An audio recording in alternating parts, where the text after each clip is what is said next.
Simon was a quiet, somewhat eccentric man in his mid-30s. After a divorce that shattered his confidence and belief in love, he lived a life of routine. Every day felt the same, and the walls of his small apartment increasingly felt like a prison. Simon had always been a dreamer, but now it seemed as though his dreams were overshadowed by his failures. On a rainy Saturday, after pacing aimlessly around his living room for hours, Simon decided to go outside. He remembered the zoo, a place he often visited as a child with his parents. The idea of seeing animals, escaping his gloomy thoughts, brought him a small sense of peace. The zoo was busy that day. Children ran around laughing, couples strolled hand in hand, and families gathered around the enclosures. Simon felt alone in the crowd, a solitary shadow in a sea of joy. He wandered past the monkeys, who played as if they had no cares in the world. He looked at the lions, majestic and lazy in the sun. But nothing seemed to move him. He sighed, ready to leave, when he arrived at the flamingo enclosure. There she was, standing in the middle of the pond. A flamingo with an elegance that was almost surreal. Her feathers shimmered in the sun, a warm pink hue that seemed to glow. Her posture was graceful, almost regal, but it was her eyes that caught Simon's attention, small dark eyes that seemed to look straight at him. And in that moment, Simon felt something he hadn't felt in years. Warmth. A connection. He stood there for minutes, mesmerized, as if the rest of the world no longer existed. Simon couldn't get Rosa's image out of his head. Her graceful movements, her gaze that seemed to pierce through him, it lingered in his thoughts. The following week, he decided to return. When he arrived at the flamingo enclosure, he felt a strange excitement. He stood at the edge of the pond again, and to his surprise, Rosa moved closer. She glided slowly, her neck bent, as if she were observing him. "Hello there," Simon whispered softly, feeling a little silly, but then Rosa turned her head and seemed to look straight at him. Simon's heart skipped a beat. Was it a coincidence, or did she really sense his presence? From that moment on, Simon visited the zoo every week. He bought an annual pass and spent hours watching Rosa. He began talking to her, at first hesitantly, then with more confidence. He told her about his divorce, his dreams of becoming an artist, and his loneliness. And Rosa seemed to listen. Every time he spoke, she came closer, her head tilted as if she understood his words. Simon started calling her Rosa, inspired by her beautiful pink feathers. She became his refuge, his beacon of light in a somber world. Simon's friends began to worry. During an evening at the pub, his best friend Tom said, "You've been going to that zoo a lot, Simon. It's fine to have a hobby, but a flamingo? Really?" Simon smiled nervously. "You don't understand," he said. "Rosa isn't just any flamingo. She's different. She gets me." Tom frowned. "Simon, I'm worried about you. Maybe you should talk to someone, a real person." Simon waved his concerns away. Rosa was special. He was certain of it. She gave him a sense of connection he couldn't find anywhere else. Why should he give that up? One day, Simon decided to express his feelings for Rosa. He wanted to show her how much she meant to him. He went to a jeweler and bought a silver pendant in the shape of a flamingo. "This is for her," he mumbled as he carefully tucked the pendant into his pocket. That afternoon, he went to the zoo. At the flamingo enclosure, he stood at the edge of the pond and held up the gift. "Rosa," he whispered, "this is for you, because you've shown me that love can bloom anywhere." Suddenly, he heard a stern voice behind him. "Sir, what are you doing?" Simon turned around and looked into the eyes of a zookeeper. I just wanted to give her something," he stammered. The zookeeper gave him a suspicious look. "It's a flamingo, sir. She doesn't understand that." But Simon knew better. Rosa understood him. That evening, something strange happened.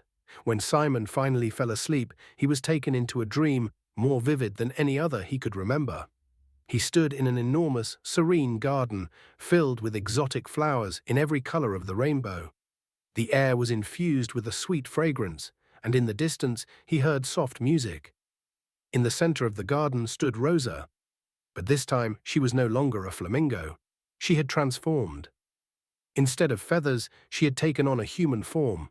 Her long pink hair flowed like silk in the wind, and her eyes radiated a warmth that immediately comforted Simon.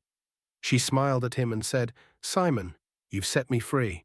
Her voice was melodic, like a song that touched him deeply. Simon felt an overwhelming urge to move closer. "Rosa? How is this possible?" he asked as he walked toward her. She raised her hand and gently placed it on his cheek. "Love has the power to break the boundaries of reality and illusion," she said. "You've shown me that I am more than I seem to be." Simon wanted to say something, but his words caught in his throat. It felt as though everything he had ever wanted came together in that one moment. Rosa led him through the garden, and as they walked together, he felt a deep sense of peace he hadn't felt in years. Suddenly, the scene changed. The garden faded, and Simon found himself back at the zoo. But this time, he wasn't standing at the edge of the pond. He was in the middle of the enclosure, and Rosa, once again in her flamingo form, stood right in front of him. She looked at him, and in her eyes, he saw a glimpse of the woman from his dream. It was as if she was trying to tell him that the connection they shared was real, even if the world didn't understand. When Simon woke up, he felt a mix of emotions. He was relieved, as though a weight had been lifted off his shoulders, but also confused. What did this dream mean? Was it a sign? A manifestation of his own desires? The next day, he returned to the zoo. But something was different. Rosa seemed more distant, as if the connection they had shared was less intense. She stayed in the middle of the pond and didn't look at him as she used to. Simon felt a pang of sadness, but also a strange sense of acceptance. Perhaps the dream had shown him what he needed to understand, that some connections are fleeting, but no less valuable. He stood by the enclosure for hours, reflecting on what he had experienced. The zookeeper who had spoken to him earlier walked by and gave him a curious look. "She's special, isn't she?" she said softly. Simon nodded. "More than you can imagine," he replied. That night, as he walked home, he felt a new sense of calm. He knew that what he had shared with Rosa was real in a way that went beyond words or logic. And that was enough. Simon continued visiting the zoo for a while, but he also began reconnecting with people. He rediscovered his old love for painting and created a series of artworks inspired by Rosa. One of his paintings, a majestic flamingo with an intense gaze, drew significant attention at a local exhibition. During the exhibition, Simon met a woman named Lisa, who turned out to be a volunteer at the zoo. She stood in front of his painting and smiled. "You've really captured her soul," she said. "Rosa?" Simon asked, his heart beating faster. Lisa nodded. "I work with the flamingos. She's my favorite. Flamingos are magical creatures." Simon smiled. "They certainly are." The two struck up a conversation, and Simon felt his heart slowly begin to heal. Rosa had taught him something invaluable. Love can appear in any form, but it's up to us to recognize it. Simon kept painting, and Rosa remained a recurring theme in his work. He and Lisa often visited the zoo together, where Rosa would watch them curiously from the pond. Although Simon knew his love for Rosa would always be unique, she had given him something priceless, the courage to believe in life and love again. Did Simon's enchanting journey with Rosa the flamingo capture your heart? Don't keep this story to yourself. Like, share, and let us know in the comments. What's the most unique connection you've ever experienced? For more magical, heartwarming tales like this one, subscribe to Glowing Stories and hit the notification bell. The next extraordinary adventure is just a click away.